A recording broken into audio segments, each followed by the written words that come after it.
నిన్నటి నుండి బంగారం మరియు వెండి ధరలు నిరంతరం పెరుగుతున్నాయి.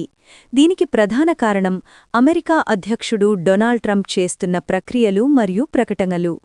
ముఖ్యంగా గ్రీన్లాండ్ను అమెరికాలో కలపడం మరియు యూరోపియన్ యూనియన్పై టారిఫ్లు విధిస్తామనే హెచ్చరికల వల్ల గ్లోబల్ మార్కెట్లు ఒత్తిడిలో ఉన్నాయి.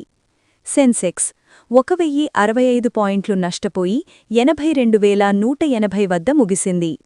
నిఫ్టీ 357 పాయింట్లు నష్టపోయి 25,232 వద్ద ముగిసింది. బంగారం మరియు వెండి మార్కెట్లో అనిశ్చితి ఉన్నప్పుడు పెట్టుబడిదారులు సురక్షితమైన ఆస్తులైన బంగారం వైపు మొగ్గు చూపుతారు. అందుకే వీటి ధరల్లో ర్యాలీ కనిపిస్తోంది. బడ్జెట్ 2026 వ్యక్తిగత పన్ను ఉపశమనం. ఫిబ్రవరి 1న ప్రవేశపెట్టబోయే బడ్జెట్లో మధ్యతరగతి ప్రజలకు శుభవార్త వచ్చే అవకాశం ఉంది. జాయింట్ టాక్సేషన్ ఉమ్మడి పన్ను విధానాన్ని ప్రభుత్వం పరిశీలిస్తోంది. దీనివల్ల ఎగ్జెంప్షన్ లిమిట్ పెరిగి పన్ను ఆదా అయ్యే అవకాశం ఉంది. ముఖ్యంగా ఇంట్లో ఒకరే సంపాదించే కుటుంబాలకు ఇది పెద్ద ఊరటనిస్తుంది. స్టాక్ అప్డేట్స్ మరియు వార్తలు. ఆర్తి సర్ఫాక్టెన్స్ ఈరోజు మార్కెట్ పడినా ఈ స్టాక్ 20% పెరిగింది. దీనికి కారణం కంపెనీ ప్రకటించిన అద్భుతమైన Q3 మరియు ఓలా ఎలక్ట్రిక్ కంపెనీ కీలక వ్యక్తి హరీష్ రాజీనామా చేయటంతో స్టాక్ ఒత్తిడికి లోనైంది. ఆయన స్థానంలో దీపక్ రస్తోగిని నియమించారు.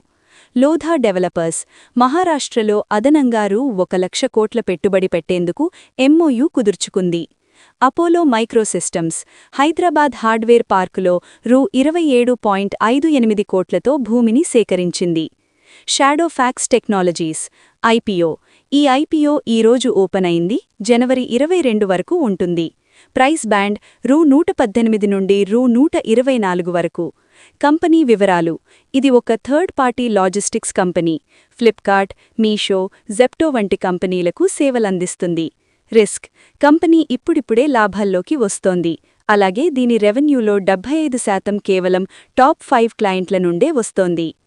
కంపెనీల ఫలితాలు. Q3 LTI మైంట్రీ బాటమ్ లైన్లో సుమారు 30.5% తగ్గుదల కనిపించింది. కొత్త లేబర్ కోడ్స్ ప్రభావం వీటిపై పడింది. సెనోరాస్ ఫార్మా ఆదాయంలో 64%, లాభాల్లో 105% వృద్ధిని నమోదు చేసి అదరగొట్టింది. ఏయూ స్మాల్ ఫైనాన్స్ బ్యాంక్ నికర వడ్డీ ఆదాయం 16% పెరిగింది.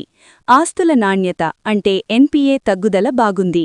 పర్సిస్టెంట్ సిస్టమ్స్ వార్షిక ప్రాతిపదికన 17.8% లాభాన్ని నమోదు చేసింది. ముఖ్య గమనిక ఇక్కడ పంచుకున్న సమాచారం కేవలం అవగాహన కోసం మాత్రమే. పెట్టుబడి నిర్ణయాలు తీసుకునే ముందు మీ ఫైనాన్షియల్ అడ్వైజర్ను సంప్రదించండి. మరిన్ని అప్డేట్స్ కోసం మా ఛానల్ రామ్ నాయుడు 99ని ఫాలో అవ్వండి. నేను మీకు ఏదైనా నిర్దిష్ట స్టాక్ లేదా IPO గురించి మరింత సమాచారం అందించాలా?